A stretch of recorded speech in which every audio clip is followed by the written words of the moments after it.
Hello, Elite 30. This is Michael, and we are in How to Be Human, an Autistic Man's Guide to Life by Jory Fleming with Lyric Winnick.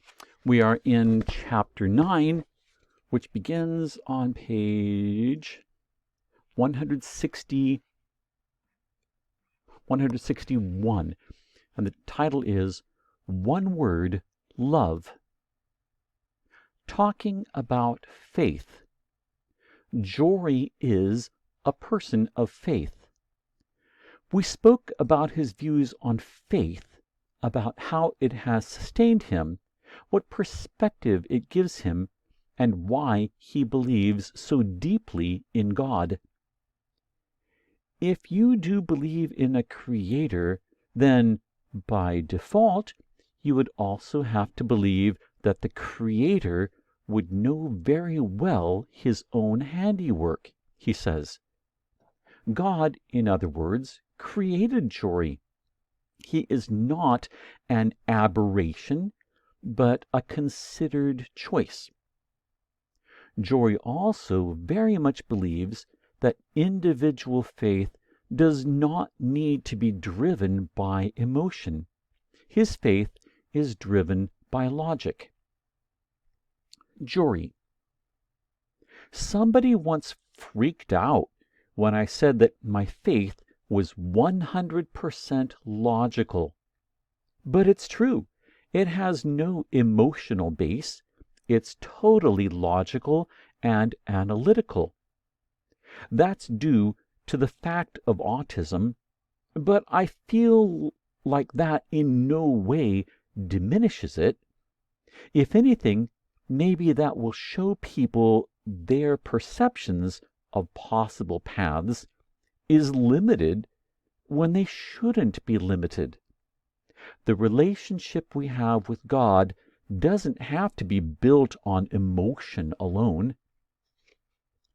I'm not going to become something else just to enter the path to faith that most people believe is the correct path, because that would be denying who I am, which, from a Christian context, is like denying your own journey of healing and becoming a better version of yourself.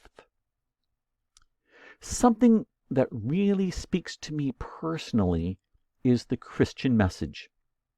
In terms of language, I feel almost like God thought of this in my case, because the message is just one word, love.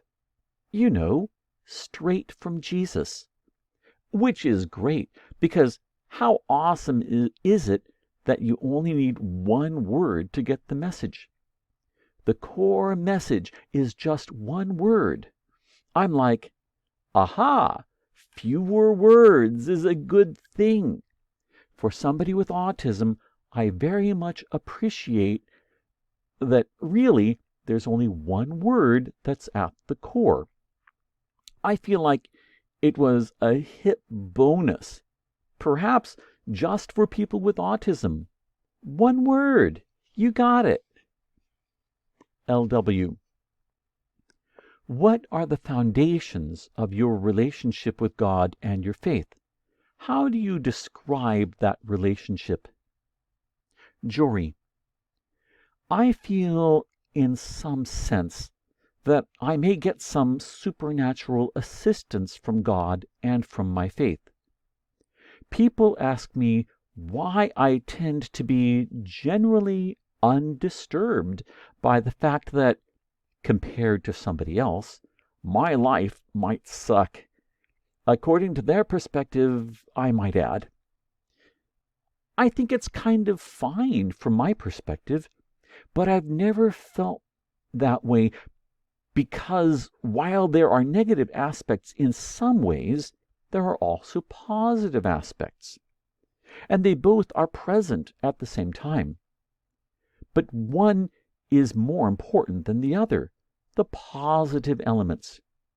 It interests me that a lot of elements of society are focused perhaps too much on those negative aspects, and they don't focus on the positive aspects. from other people's perspective, it might be difficult to imagine why. For someone who is a scientist and with all these medical problems, faith is such an important area to turn to. But for me, it's not only reaffirmed and shaped what I want to do with my life, but it has also been very practical in my method of thinking. The way my mind works is, in some ways, much more equational, if that's a word, than other people's. To get by and understand people, I try to process things I'm observing and compute what that might mean. But I know human meaning can't be encapsulated by equations, and that's why I go to chapel all the time. I feel like faith is also interesting in terms of relationships. I'm always going to be bad at any relationship that I have, but there's at least one that's going to be a very good relationship. If you do believe in a creator, then by default, you would also have to believe that the creator would know very well his own handiwork. My relationship with my creator is a relationship that I don't have to work at much at all. For every other relationship, there are different gradations, from family through friends to people that I know to strangers, and the difficulty increases with each one. With people, I don't understand what goes in and what comes out, and how to relate.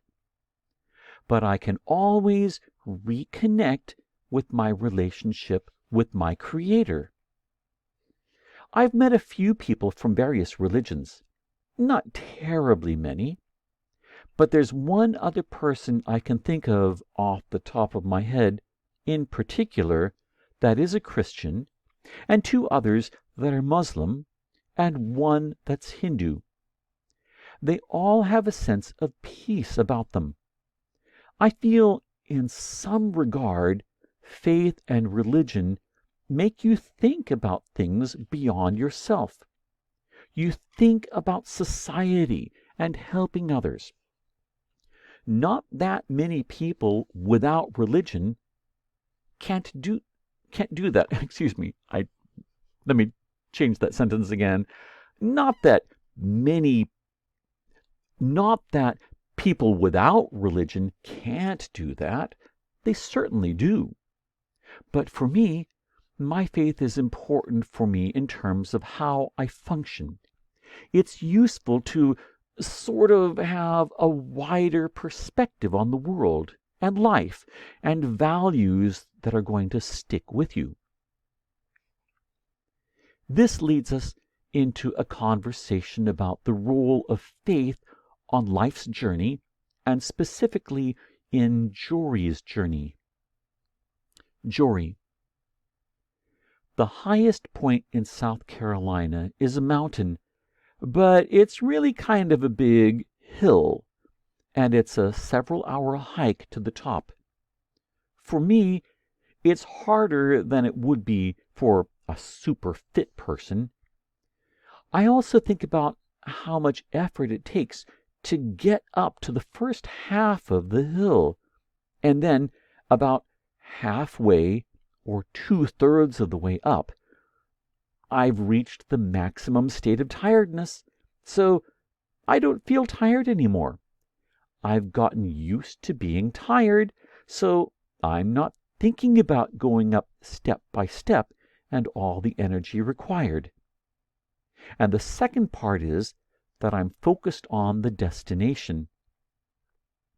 It's the larger point that the journey is bearable if the destination is known and worth it. This climb, which might be trivial for someone else, is meaningful for you. I also feel like there is a faith element to it as well. In a number of faith traditions, not just Christianity, The journey that is life is made more magical by knowing the elements of your destination. I feel like at times I'm able to offload some of that extra effort through my faith, through the idea that the Holy Spirit is supposedly present with you at all times. When I think about the scale of what my mind has to do, what it has to do manually that other people just do automatically, it should be way too much effort for me to have any energy left over to think about any complex topic. LW. Pull out some jewelry beads and give me your mental image of faith, please. Jory.